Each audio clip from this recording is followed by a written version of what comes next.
In episode 7, you find out that Sean did in fact take the job.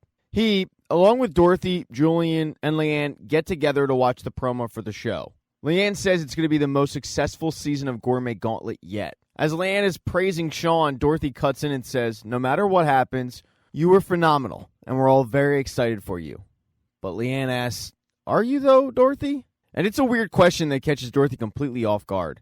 Leanne then grabs Jericho to take him for his walk. Ever since the incident in the park, she's fine by herself. This frees up Dorothy some time to talk to Julian. She asks Julian, please stop having sex with Leanne. Julian lets her know it's over, but he wants to know what the real root of this conversation is. At first, he thinks it might be work because everything's dried up for Dorothy at work. She's not getting anything. But Dorothy shakes her head and says, no, Julian, somebody attacked her. She says she's all right, but who knows? She then starts talking to Julian about the fact that she can't remember Sean being on Gourmet Gauntlet the previous year.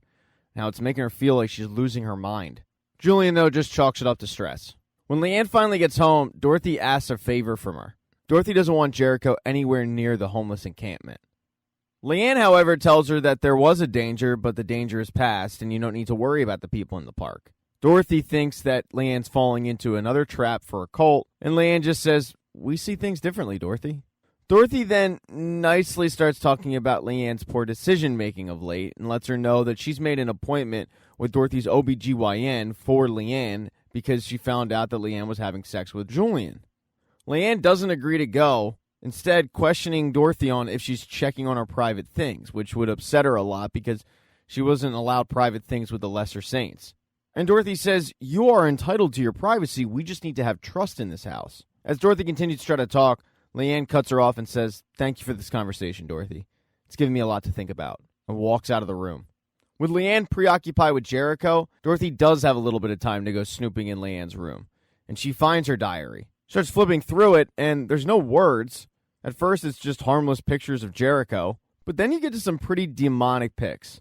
There's even a pic of a severed finger, and then finally there's a picture of Dorothy interviewing that guy as she's lactating. Dorothy is completely disgusted. She tells Sean about it later on, but Sean doesn't think it's a big deal. He thinks that Leanne is doing nothing more than poking fun at the authoritative figure in her life. Dorothy, however, does think it's a big deal. She doesn't want to victim blame, but she's starting to think that Leanne's problems are too big for the Turners to handle. As Dorothy continues to try to get her message across, just like Julian earlier, Sean thinks that most of this is actually because Dorothy is stressed about what's going on at work. It's not, though. Dorothy is merely concerned for her baby at this point. And it's ironic because as those two are arguing, Leanne has taken Jericho to the park to that homeless encampment, where they treat Leanne like a god. Even Roscoe shows up just out of curiosity. He ends up asking the homeless teen with the heart condition, what is it about her? And the kid says, she's extraordinary. She's courageous enough to rebel against anybody who gets in her way. All the while, Jericho is being passed around by homeless people. But it doesn't last long. Because when Dorothy looks outside, she sees from her window that some homeless stranger is holding her baby, and she loses it. And for the first time, I actually agree with Dorothy on this one. She runs outside, grabs Jericho, and tells Leanne to get in the house. When they do get back to the house, Dorothy starts ripping into Leanne for defying her orders and taking her son to that homeless encampment. It pisses off Dorothy even more when Leanne just brushes it aside by saying that Dorothy just doesn't understand. The conversation goes back and forth, no progress is getting made, and Leanne continues to be extremely passive-aggressive towards Dorothy. With no other option, Dorothy turns to Sean for help, and Sean says, I'll talk to her, but he doesn't know what else Dorothy really wants him to do. He's not going to kick Leanne out, and as he points out to Dorothy, she was the one who thought that the Turners could rehabilitate her. All Sean really cares about is just enjoying the moment and the dinner that he just prepared, but Dorothy storms off with Jericho. When Leanne re-enters the room and asks where Dorothy is, Sean fills her in and says she's just worried about you and Jericho and the homeless teens. And Leanne tells Sean that the homeless people just want to learn from her. But other than that, they're harmless. The next day, the Turners get a knock at the door, and it's Vera. She didn't come unexpected, though. Dorothy had called her. Dorothy and Vera then call Leanne into the room. Dorothy explains to Leanne that she realized after last night she really hasn't allowed Leanne to experience her independence. She then remembered that Vera has a dance background, and since Leanne has, quote, real talent, she thought she'd be perfect for something called dance semiotics. It's a 2-month class in New Jersey where you get a bunch of training and whatnot. Sean walks in and asks, what's going on in here? and Dorothy tells him, leave or be quiet. But Sean doesn't leave. And it doesn't take a genius to figure out that this, quote, dance semiotics class is a way for Dorothy to get rid of Leanne. Both Vera and Dorothy continue to try to sell Leanne on this class. Dorothy does ask Leanne if she wants to go, but doesn't even wait for a yes. She just books a train ticket on her behalf. Dorothy wants her out of the house so badly that she books the train ticket for the next day. And when Vera points out that classes don't start till Monday, Dorothy says, why wait? As both Dorothy and Sean are getting ready to go to bed, Sean is pretty pissed off that Dorothy did this without even consulting him. But in Dorothy's opinion, it's just not working. She had to do something. The issue for Dorothy is she no longer feels comfortable with Leanne around, and she certainly doesn't feel comfortable with Leanne being around Jericho, which is literally her job. And then there's the elephant in the room. As long as Leanne is there, the cult can come for her at any time. This starts a pretty big argument between Sean and Dorothy, because Sean feels like he has no say in his son's life whatsoever, and Dorothy feels like she's just trying to keep her son safe.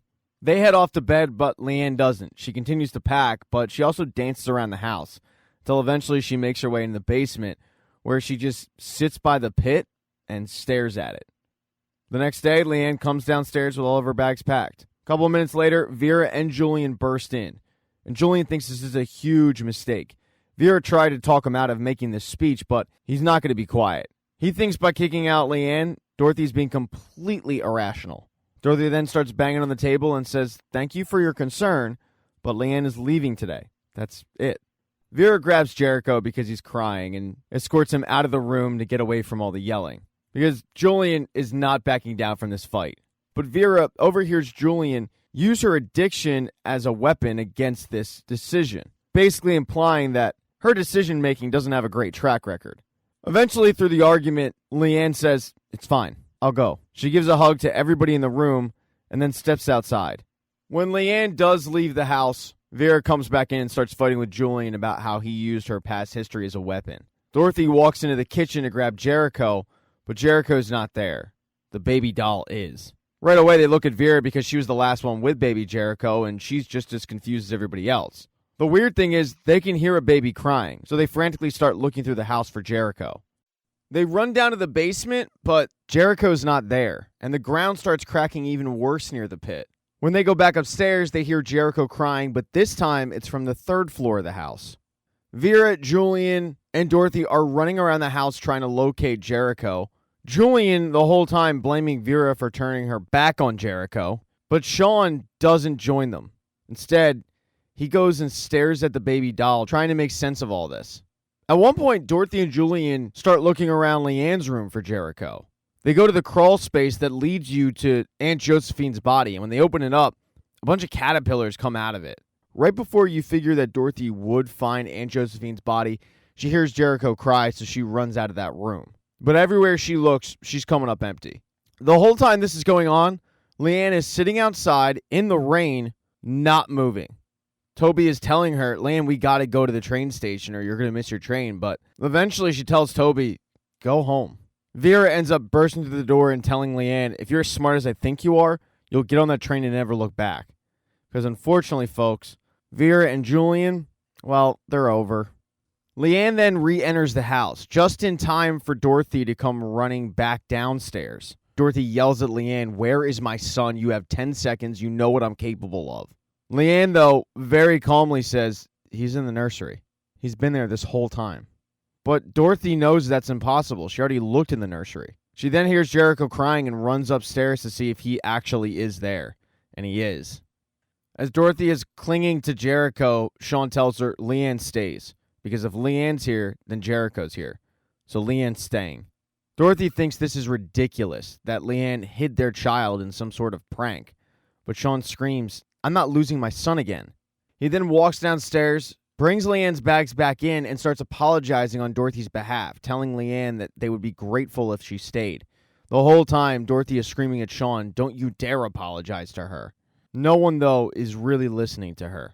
And Leanne tells Sean she will stay and then turns to Dorothy and says, thank you for trying to broaden my horizons, but I would never leave Jericho. If I'm not here, anything could happen to him. Thank you so much for checking out this recap. Please consider subscribing to the channel. Hit thumbs up if you liked it. Smash that thumbs down button if you thought this sucked. Make sure to be nice in the comment section. If you don't see the next video up in the end screen there, I'll get it up in a few days, not to worry. And I have merchandise, so go buy a mug or something. It's never too early to think about Christmas gifts, folks. Once again, thank you for checking out this recap.